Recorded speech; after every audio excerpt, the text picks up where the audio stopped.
Welcome to the show. I am Pocho Salcedo. I am pleased to greet our viewers joining us today via broadcast stations, cable systems, or satellite across Latin America, Spain, and from coast to coast in the continental United States and Hawaii.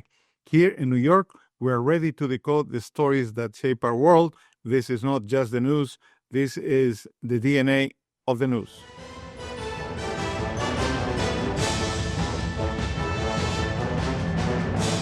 Today, we explore a seismic shift in global power. For decades, the United States has held unrivaled influence as the world's hegemonic power.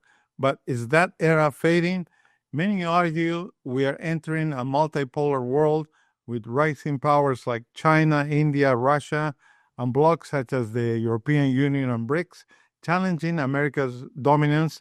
How did this transition unfold? What are the signs of a new global order? Or is this simply a strategic realignment with the U.S. adapting its geopolitical stance?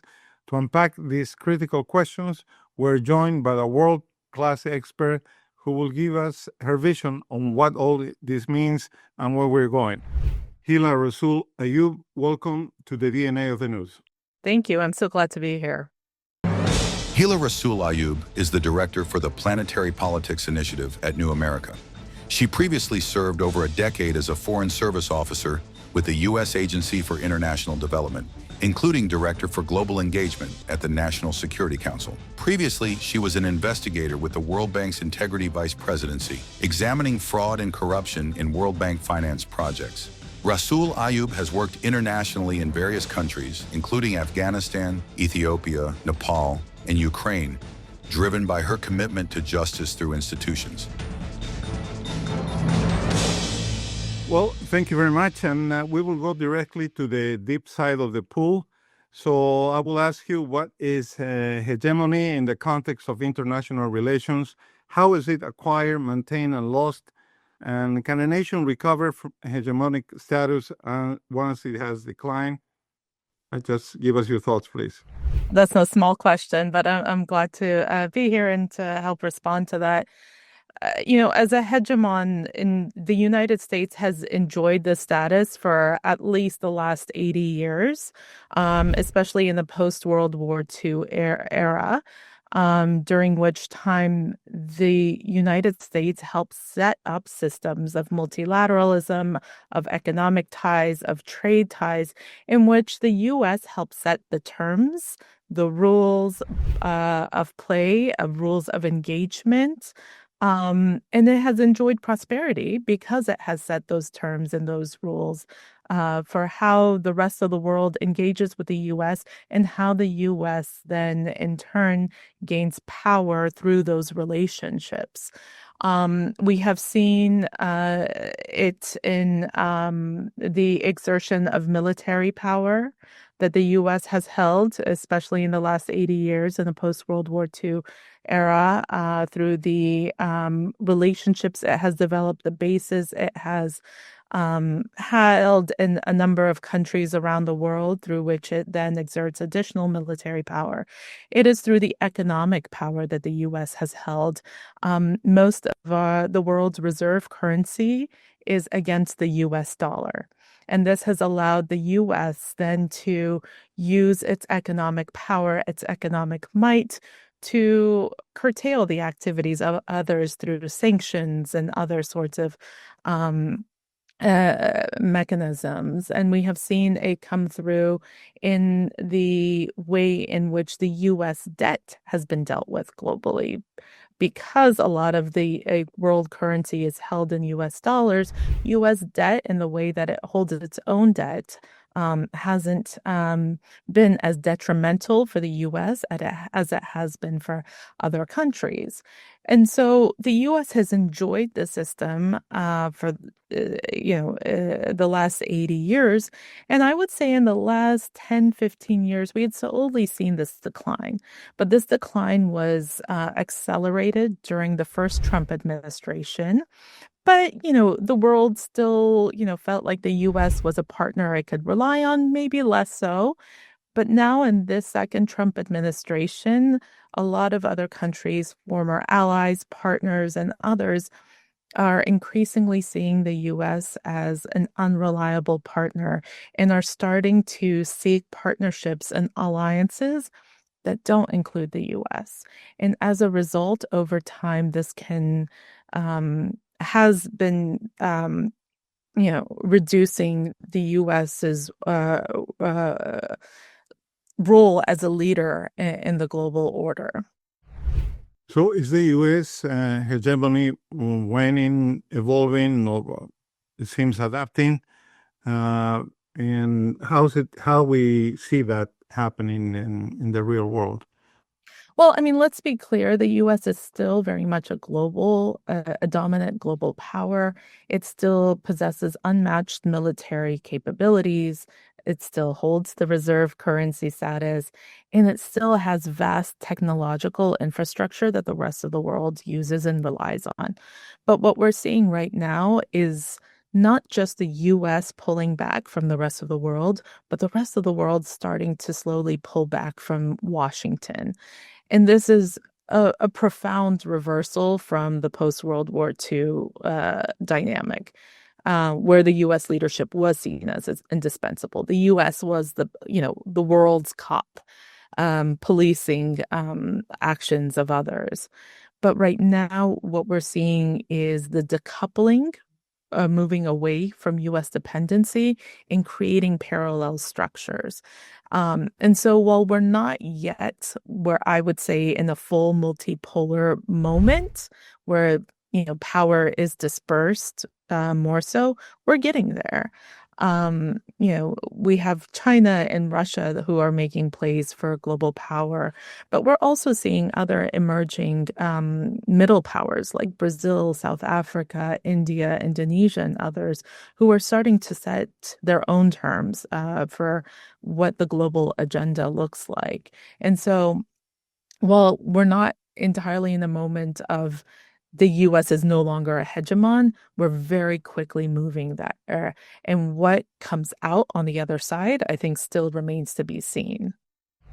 Well, power at large has its different forms, and one of those is hard power, and and how nations wield it and organizations do that. What are those examples of hard power? Well, I think we just saw it in very recently. The U.S. military remains still the most powerful on Earth. And, recently in Iran, the U.S. airstrikes on Iranian facilities showed Washington's willingness and ability to act unilaterally. But as I shared earlier, these actions are going to be increasingly difficult to coordinate and sustain.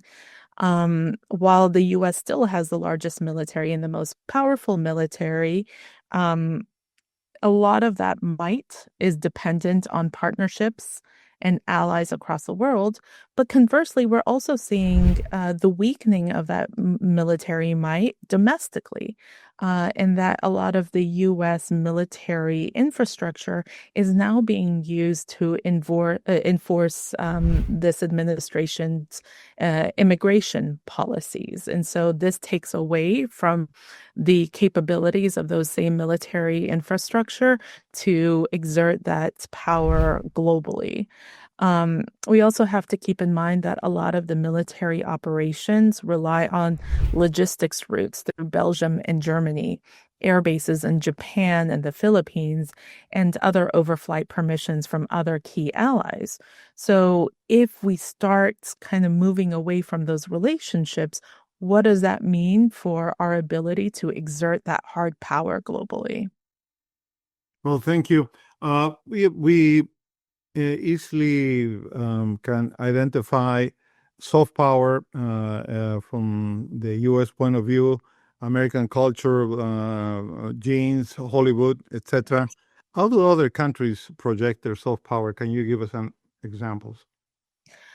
I mean, I think it also is important to know that aside from the United States' use of its culture as soft power, just yesterday we saw the shutting down of the U.S. Agency for International Development, which was the U.S. tool for exerting soft power through development aid.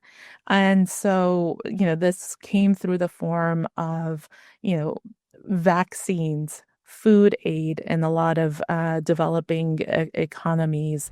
We saw, it also came through in the protection of human rights activists in a number of countries facing autocratic regimes, education programs, private sector programs to help build up small and medium enterprises and other kind of trade partners in developing countries. But with the dismantling of that key agency for dispersing development aid, we saw a big piece of soft power declining. And where we have seen other countries and other emerging powers trying to step in is in those key areas. I mean, China's Belt and Road Initiative is a key example of the exertion of China's soft power across the world through the building of infrastructure that is, on its face at least, not tied to other things in the way that the U.S. development aid was. And so we're seeing that play out in a big way, and we're seeing other countries step up in those spaces. Another way in which the U.S. would exert its soft power was through diplomacy and a lot of multilateral platforms, like the United Nations, which the U.S. helped create. And increasingly so in a lot of global climate forums like the Conference of Parties, COP30, which is going to be taking place in Brazil this year. The U.S. has always been, alongside the EU and others, a leader in these spaces, but with a very almost exaggerated pullback from those spaces. We are seeing countries like China and Brazil and South Africa saying we can take leadership in these spaces. We can be the ones that a lot of other countries, especially those in the global South, can rely on. Especially in the climate space, China is increasingly exporting clean technologies, solar panels, and the like, and in a way that the U.S. is not stepping up. Well, thank you. And there's also this sharp power that has come into light, and it's increasingly effective in a fragmented world, but not only exercised by states, but also by independent actors. Tell us a little bit about sharp power. So, where we see sharp power is, the worst parts of it are AI-generated disinformation in elections to cyber manipulation in a number of countries. Sharp power is the technological tools that are used either by countries or the technology companies, the giants themselves, to shape the way policy is made both domestically and globally. From the U.S. perspective, the U.S. response has been more reactive than generative. So the way the U.S. has been responding to sharp power from other countries is through bans and defensive tools. Like we saw this in the recent ban and then pull back from the ban of TikTok. But we aren't really seeing the U.S. stepping up to help regulate these spaces or to create global norms or how we think about the governance of these tools. Instead, we are seeing other countries which have nationalized technology, and I'm thinking China primarily, taking up that space. But we're also seeing the technological giants like Google, Meta, X, and others taking up more leadership roles in how we disperse technology, how technology is regulated or in many cases not regulated. And so this kind of dynamic has created an asymmetry what we're seeing is authoritarian states building influence through the manipulation of these technologies, and liberal democracies are struggling. And in their struggle, the corporations themselves are stepping up to name the rules of the game. Thank you very much, Heela Rasool-Ayub. We just have come to an end of our first segment. We'll take a short break. We'll be right back.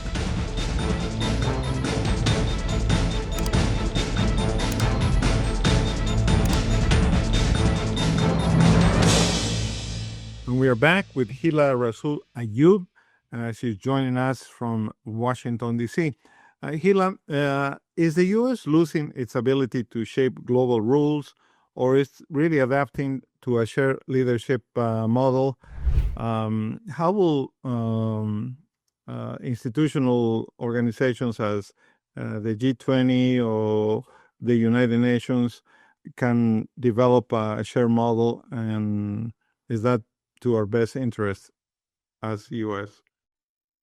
Interestingly, the U.S. isn't just losing influence, it's handing away its influence, which is it's an odd development. Because, these are fora, like you mentioned, the UN, G20, among others, where the US has held a leadership position, where it has been able to shape how rules are made, shape the agenda of the respective agendas of these platforms. But with the US explicitly stepping back, it means others have to kind of scramble and figure out, well, who takes up leadership? Is it going to be a singular leader, or is it going to be dispersed through by leadership to a number of others? And just examples of the U.S. Explicitly pulling back. I mean, we have said, reduced funding to the UN bodies and agencies. Day one of both Trump administrations, this administration pulled the United States out of the Paris Agreement, which is the global climate agreement to keep global emissions below a certain threshold, to keep the world below a certain temperature threshold. And just this year, the administration announced that it would not be engaging in a robust way in the G20. The G20 being the group of 20 bringing together 20 of the strongest economies in the world that include Russia, China, India, Turkey, Brazil, South Africa, the US, a number of European countries, to set the norms and the agenda for the global economy. So if the U.S. isn't at the table, then who is? And there's a lot of conversation around the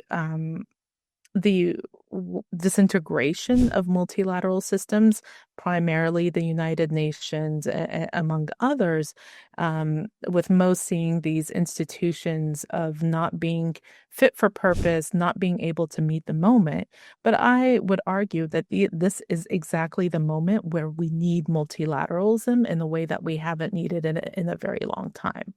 And COVID, I think, showed us that we need these platforms and these fora for global cooperation, because we're facing planetary challenges, multiple crises that require for a kind of coordination that cannot just happen in one-off ways. And so I think a lot of other countries recognize that need for multilateralism, especially those countries in the global south and other emerging countries, and countries in the European Union as well. And so there is this moment that we have right now where everybody's trying to figure out, well, what happens next? I don't think we're going to be seeing everybody cleanly falling in line behind China or behind Russia. There are a whole host of challenges there. What we're likely going to see is some sort of fragmentation of who leads where and on what sorts of issues.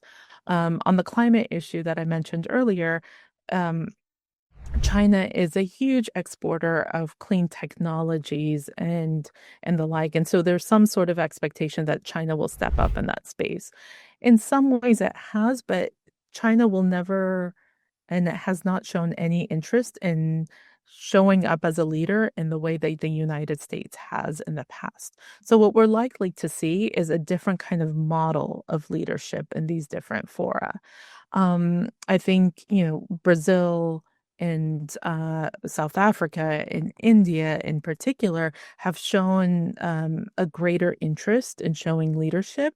But I think it's going to have to be done in a way that is coordinated because they alone can't do it. And so we might see more South-South cooperation in the leadership on certain issues like climate, like the development of certain economies, like trade, like the creation of potentially alternative currencies to protect against the volatility of US-based currencies.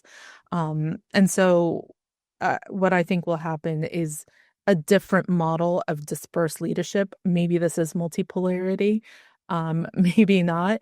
But I don't think we're going to see a singular hegemon emerge from this moment.